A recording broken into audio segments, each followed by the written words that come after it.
गतसंगस्य मुक्तस्य ज्ञानावस्थितचेतसः ज्ञानायाचरतः कर्म समग्रम प्रविलीयते।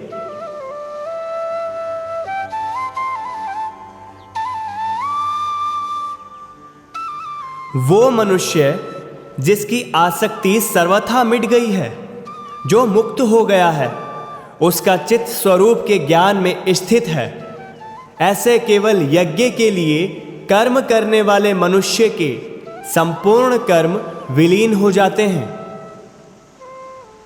अर्थात प्रभु कहते हैं कि जिसकी सभी आसक्तियां नष्ट विलीन हो गई है, वही मुक्त है।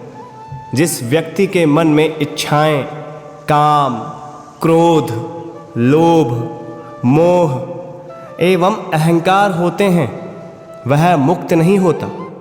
जो मुक्त है वही इच्छा रहित है। जिस व्यक्ति को आसक्ति है वह मुक्त, आजाद नहीं, वह तो इच्छाओं का गुलाम है। भगवान कहते हैं कि इच्छाओं से आजाद होकर जिसका मन निरंतर स्वरूप के ज्ञान में स्थिर रहता है, अर्थात मनुष्य का शरीर नाशवान है। शरीर को मैं समझना अज्ञान है। शरीर प्रकृति के तत्वों का बना हुआ है। खत्म होने के बाद प्रकृति में वापस विलीन हो जाता है। यह शरीर हर पल बदल रहा है। यह स्थायी एक क्षण भी नहीं है। ना आपका जन्म आपकी मर्जी से हुआ और ना मृत्यु आपकी मर्जी से होगी। ना जन्म से पहले यह शरीर था, वह ना मरने के बाद यह शरीर रहेगा, और अब भी यह स्थायी नहीं है। इस हिसाब से मनुष्य का शरीर अपना स्वरूप नहीं है। दूसरा है मन। शरीर अपना स्वरूप नहीं, तो अब आप देखें, क्या आपका मन आप हो? मन बंदर की तरह छलांग लगाता रहता है। एक पल भी मन ठहरता नहीं। शरीर नींद आने के बाद एक जगह ठहर तो जाता है, लेकिन मन तो नींद में भी स्वप्न के रूप में भटकता है। जब आप शांत व स्थिर होकर अपने मन से आ रहे विचारों को साक्षी बनकर देखते हो, तो आप यकीन नहीं करोगे कि जो आपके भीतर विचारों ने हलचल मचा रखी थी, वह दृष्टा बनकर देखने मात्र से ही विलीन हो गई। यानी स्थिर होते ही मन विलीन हो जाता है। अब आप विचार करो, शरीर आप नहीं हो, मन आप नहीं हो, तो आप कौन हैं? आप में तीन भाग होते हैं: शरीर, मन, आत्मा। आपने चिंतन किया कि मैं शरीर व मन नहीं, तो बाकी बची आत्मा। आत्मा ब्रह्म के कण कण में है, सब जगह सर्वत्र व्याप्त है। आत्मा ही परम प्रभु है। आत्मा ही अपना स्वरूप है। इस ज्ञान में स्थिर रहना ही अपने स्वरूप में निरंतर सम रहना है।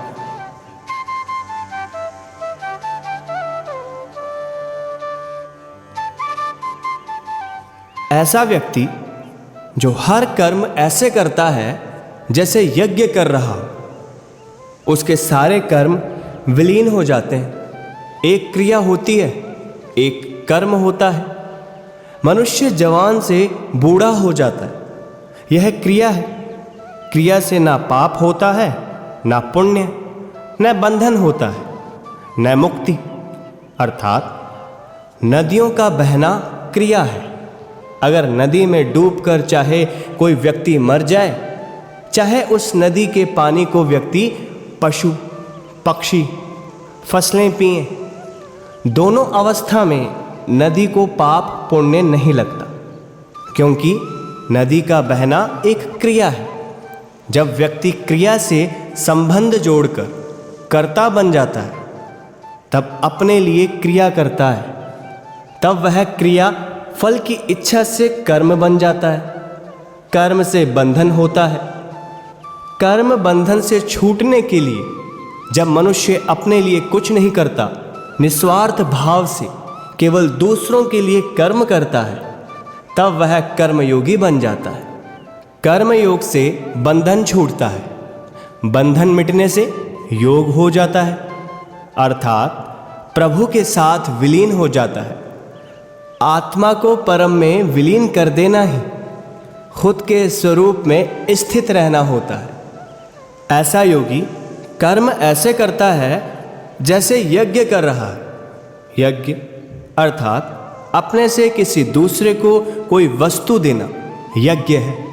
जैसे अग्नि यज्ञ में व्यक्ति एक एक करके सारी आहुति अग्नि के माध्यम से प्रभु को समर्पित कर देता है, ऐसे ही योगी अपने जीवन की सारी खुशियां सर्वहित के लिए आहुति समझकर अपने से त्याग कर देता है।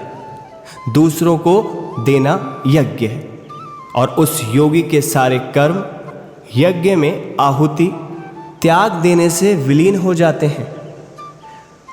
यज्ञ का अभिप्राय है कि हर कर्म और उसके फल को परम प्रभु को समर्पित करते जाना।